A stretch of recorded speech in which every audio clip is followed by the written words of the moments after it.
This is one way to play in the mud. And this is another. Hold on tight. It's the wide open thrills of side-by-side mud racing next.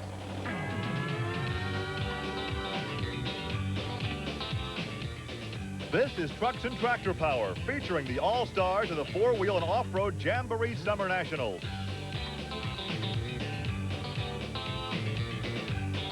Welcome to Trucks and Tractor Power on the Nashville Network.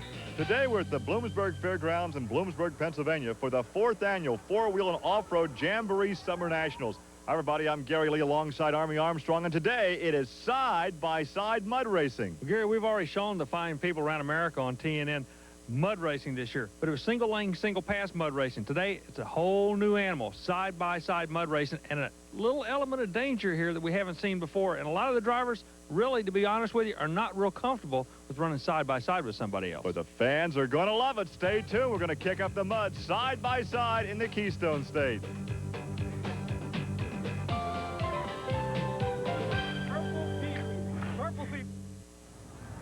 It is a hot and humid afternoon here in north central Pennsylvania. A lot of ardent motorsports fans on hand. They're in for a treat today. We have side-by-side mud racing. Now keep in mind, although they're going through the mud side-by-side, these guys are racing the clock. Well, what we're going to be looking at is the Class 6 of the unlimited class, Gary. They're allowed to run superchargers, nitrous oxide, laughing gas. They run the paddle tires, but the unique situation here is the 180-foot pit.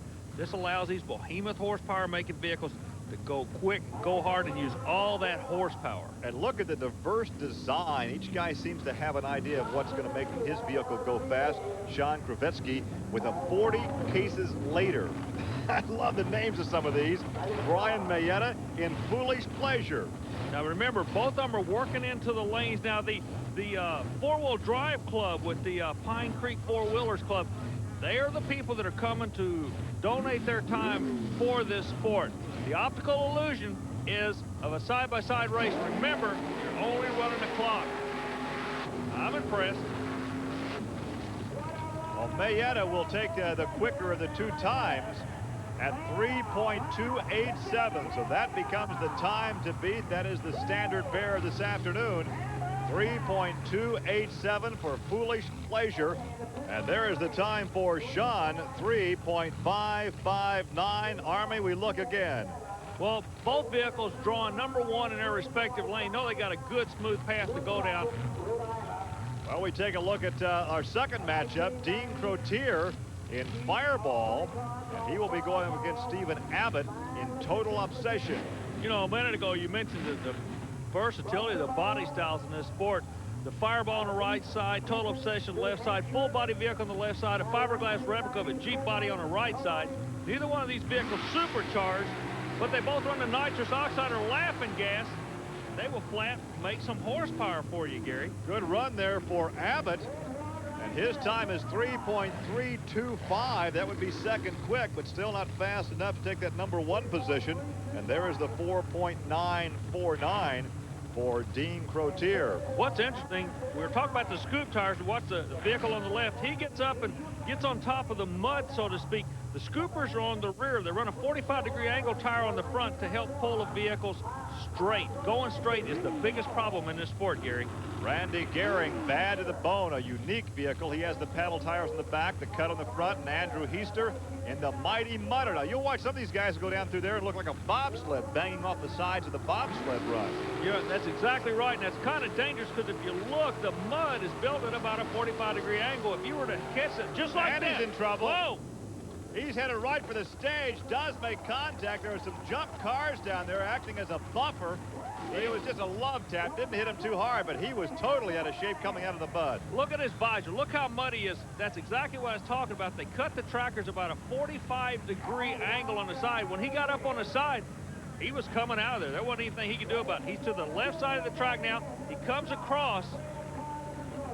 It kicks him over. You're right. Right there it is, okay. Army. Now he's in trouble. And look at his visor. He can't see where he's going. He climbs on the brakes, just does hit those junk cars down there. Army, I think as we look at bad to the bone with a 4.254, You have a chance to talk to Andy. We're staying with a guy that took a wild ride. What happened on the other end of the track, Andy?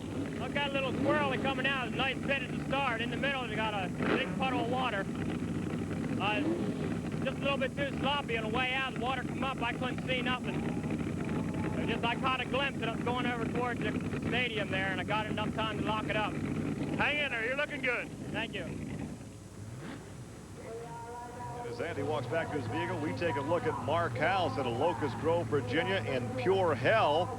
And he'll be going up against Mike Camella. But this was earlier. Now watch what happens when he concludes his run. Climbs on the binder, slides to a stop, but interestingly enough, he flips the visor and says, I'm safe. That's right. He made the call. That was earlier. Now we're going for the real thing. They're trying to get the quick time. The time to beat is a 3:28 with a 7. Far lane comes out good. They got a smooth track to go, and he made a good straight run. Excellent ride for Mark. He does it. 3.045, and once again he says safe. I'm not sure what that message is. I like it. You know, I think it's kind of neat. I've never seen a hand signal like that in motorsports. Maybe he's indicating to his crew everything's okay. A 4:34 recorded out of the left lane, Gary. That was Mike Camella, but certainly look at him skim across the mud. An excellent ride for Mark House. A good straight run right across the mud, and here he is with Army. Mark House, your current leader with a 3:04. What's it like out there today? It's soupy, but it's quick pit today. I hope that'll hold. What do you mean by soupy now? Is it soft or hard? What's the deal? It's stirred up good. It's a good, fast-running pit today. 3:04. Let's see if you can hang on and win it with that. Yes, sir. I hope to. Thank you. I love this motorsports vernacular. It's a soupy but fast pit. You know, it's hard to believe, but the tracks are actually different. Just like in the sprint cars you drive, there's different tracks you set up different ways. Mud is different wherever you go in this country, Gary, and these guys know it, and they tune for it. Look how smooth the tracks are already. The mud is settled back as we get, you know, what went berserk going against Nancy's nightmare, and berserk's going to take this one. That is Joe Wiedenhofer against Greg Noonan. Wiedenhofer with the fast time this run, but not nearly fast enough to move into contention at 3.934. They're going to have to get out in the low threes to be a plater today. Another interesting part of the sport is watching these people get shut down on the big end of the track. They're shutting down in a grass area, and you know water and grass equals slick. And they're getting them smoothed out. But again, I want you to notice how smooth the track is. It immediately goes back to being flat, and that is an indication. Watch the billiard shot, though, as Greg Noonan bounces off that 45-degree angled wall as the crowd looks on. Once again, it is a very warm day here in north central Pennsylvania. Mark House with the quick one in pure hell at 3.045. Then it's Brian Mayetta and Stephen Abbott. Foolish Pleasure is second. Total Obsession is third. And right now, Brian standing by with Army Armstrong. Brian, you're setting number 2 in a real tough field of vehicles. It's been pretty hot the last 2 weekends with running and back in Connecticut here, but it's a good competition. How do you feel about it? Yeah, that's what it all comes down to. The best of the sport are here. You're setting number 2. You got to be feeling good. Well, we're trying to hang right in there. Good luck to you. Let's see if it'll hold. Thank you. Well, on a hot day in Pennsylvania, it's any port in a storm. Splash some water my way. We're coming right back. Stay with us. Army Armstrong and Gary Lee back at the Bloomsburg Fairgrounds as competition continues here, and side-by-side mud racing. A good crowd on hand, and they are being treated as something relatively unique in motorsports. There's a look at Jeffrey Stitt in Totally Insane. That's a fiberglass replica. Now, they say it's a Jeep, but it's a fiberglass replica of a Jeep running the supercharged engine for horsepower. You know, the people from Pennsylvania, they are familiar with some good motorsports that they play in the mud with, aren't they, Gary? And there is Wayne Cooley and Plum Crazy. 3:04, the time they're trying to beat. Now remember, they are racing the track, they are racing the time, and not each other. Neither driver getting the shot they wanted at all on that run, Gary. It's kind of interesting. You run a gear in the front and the rear of these vehicles. The front wheels are actually turning twice as fast as the rear wheels. The reason for that is to try to keep the vehicle tracking straight. And notice that many of these drivers choose to use the cut tires on the front and the paddle tires, which are legal in this open class, on the rear. Okay, they found out over the years, if you run paddles all the way around, you don't have any control of the vehicle on the top end of the track. They'll give up a little bit of ET just to be able to go straight. Sean Bowser coming up next in whiteout out of Butler, Pennsylvania. Nice and clean right now, but not for long. And there is Gary Funk in Sweet Thunder from Elizabethtown, Pennsylvania. Thunder powered by Ford, whiteout, ready to make his shot closest to the camera. Both drivers go into the lane. Starter gets down behind the barrier to protect him. We got a good side-by-side race. Far lane almost got out of the pit, Gary. Well, White Oak will take that one on a time of 4.437, but again, almost a second and a half slower than the quick time set so far. There's a 4.489. One of the reasons could be that particular vehicle in the far lane weighs quite a bit more than the other one. So it's like in any kind of motorsport, the more weight you got to carry, the more horsepower it's going to rob you. It's going to slow you down. A 32 Ford fiberglass replica comes out now called the Rat Trap, Gary. That's Robert Marciani from Wilmington, Delaware, and he will go up against a rather unique dragster type chassis. This is Dave Collins. Collins is running the state-of-the-art and everything here. He's running a supercharger on this engine. It's outlawed in other forms of motorsport. The engine he has, as we're going to show you a run earlier about the horsepower this vehicle will make, it's making so much horsepower in the four-wheel drive category. Look what it does to the front end. It completely pulls it apart. He is literally fighting for his life, trying to see where he's going and get this vehicle shut out. And remember, sitting in the front, he's the first guy there. He was lucky right there, Gary Lee. Well, Army, that's a case of just too much horsepower. The crew put the vehicle back together. He is ready now to go up against Rat Trap, and here you are. You saw the time to beat. Oh, look at Collins. He's in trouble again. Still haven't solved that problem. The water barrier, now he's in the building. He hit the water barrier, the Hydra barrier, and then clipped the edge of the stage, and you can see the movement there in the cockpit. Camera right on top of the driver. He's trying to get out of that thing. I don't blame him. That's an immediate response in any type of motorsports accident. You want out of that race car and away from it. That's right. He's staying composed and everything. The track officials are there, but he just doesn't want to think. Get me out of here and let me collect my thoughts. The water barriers did their job. He still got into the building, but that could be a classic case of a vehicle making too much horsepower because the horsepower was collapsing the front end.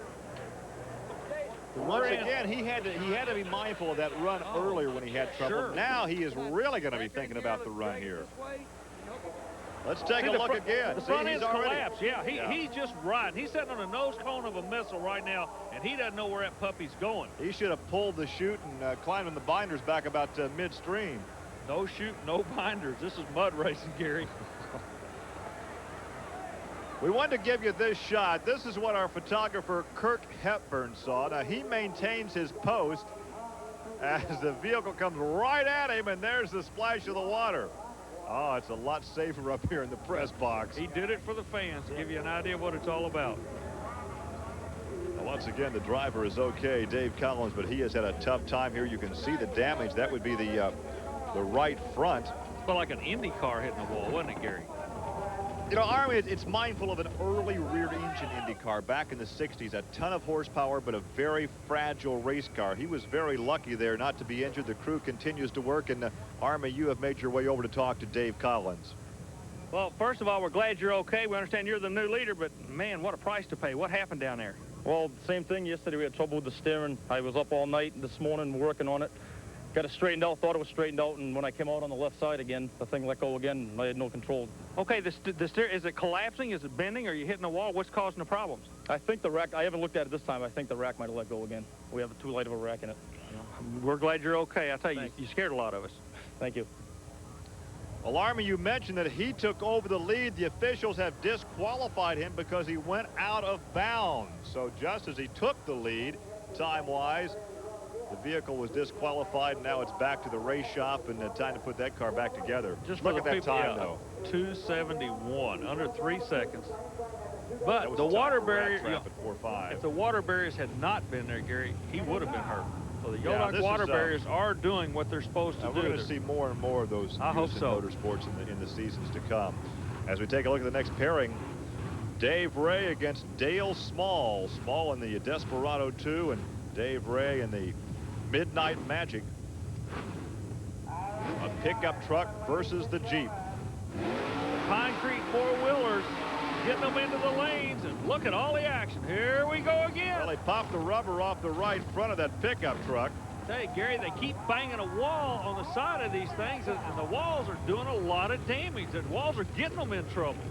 Yeah, but those walls are also keeping these vehicles from getting together in the mud, which may be, the advantage may outweigh the disadvantage. 3904 for the Desperado, not a bad run. But again, you got the replay coming up. A good smooth track, a little out of shape, tags the wall. That collapsed the wheel right there. Now, when that happened, it just pulled him into the wall, didn't it, Gary? It didn't bounce him back at all. Time for a bead lock on that right front to me. We watched David Ray get in trouble, but watch Dale Small. He's being tossed about the cockpit to the point he reaches up and grabs the front of the roll cage to hang on and hold his position in that mud racer. Let's go down now trackside and talk to David Ray. David Ray, give me an assessment of these ramps on the side of these tracks. That looks awfully dangerous to me. Yeah, it's real narrow, and we usually run a little bit wider. I don't know why they made it so narrow, but it is getting pretty treacherous. It's real loose out there. What happens if you catch that rail? It flips you right up in the air. And now we take a look at Joseph Dorr in the Instigator, a Chevy C30 pickup, and Dan Jordan in the Carpetbagger 3, a 23 Alter T. There's a good look at the backside of your starter. That is Harry Straley, once again, the Pine Creek four-wheelers. The guys are the members of the host club here from Jersey Shore, Pennsylvania. Whoa, he's in trouble. Is he going to go over? Oh, that's as far as you can go without taking it all the way upside down. Boy, he took a ride up the ramp, and Kirk Hepburn, our cameraman, stayed right with him again. We need to give that guy combat pay or something. He's all right, you can see, but something's going to have to be done. We're getting too many guys almost upside down. I'd like to take Dan Jordan's blood pressure right now because that heart has to be pounding. He is still in the cockpit. You can see the damage there to the left front wheel assembly. Driver's okay, but watch again. Let's see when he gets in trouble. When it starts up the wall right now, see, he has no control. The back is just pushing. The man is just lucky. That's all you can say. Not like monster truck racing where you power out of something like that. You get off the throttle and try to get it straightened out. Comes very close to the Hydra barrier, almost clips the edge of the stage. He was very lucky there. Now, a head-on shot. Watch him get in trouble. Watch him climb what would be his right rail. See, when the totally out of control right when there. the rear tire hooked on him, that was it. Showtime. He almost ended up in the other lane. Boy, Joe Dorr had a real bird's eye view of that accident. Some days in motorsports, you just have days like this, and we should have known it coming in.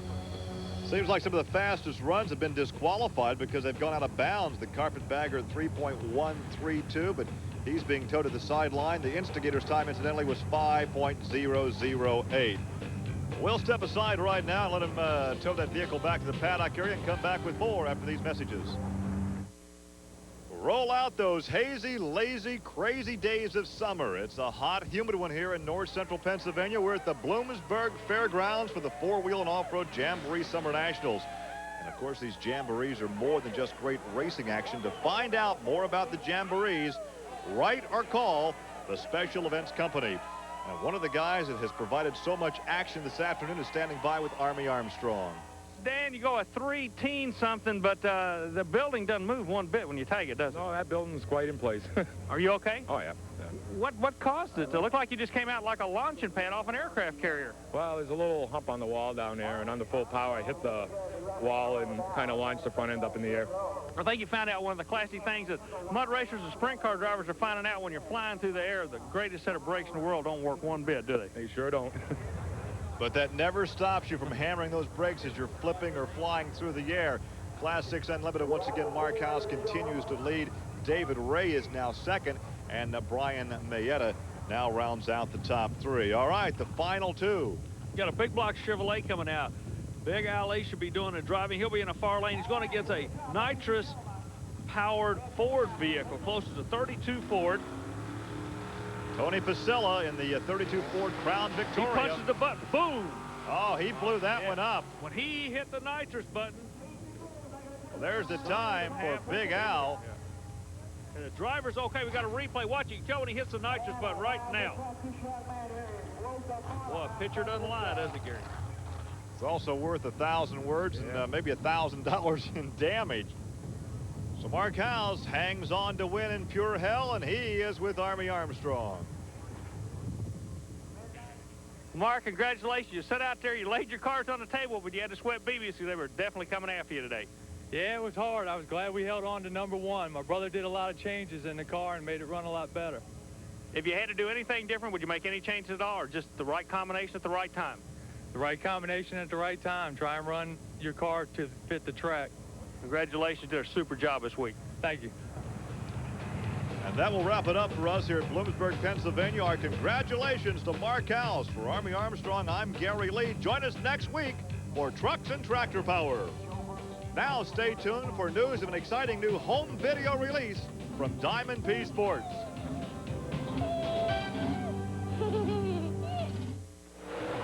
It's time once again to do that death-defying dance step called Shake, Battle, and Roll. Call this number for Shake, Battle, and Roll 2. A 70-minute thrill ride featuring the movers and shakers of tractor pulling. Nitrous-powered mud warriors in breathtaking action. And roll with the punches as monster trucks duke it out in a sea of scrap iron. Shake, Battle, and Roll 2, the ultimate test of speed and strength from the worlds of monster truck racing, mud bogging, and truck and tractor pulling. 1-800-538-8900 is the number to call for this offer only, or send check or money order plus shipping and handling to this address. Visa and MasterCard accepted. No CODs. Call now, 1-800-538-8900.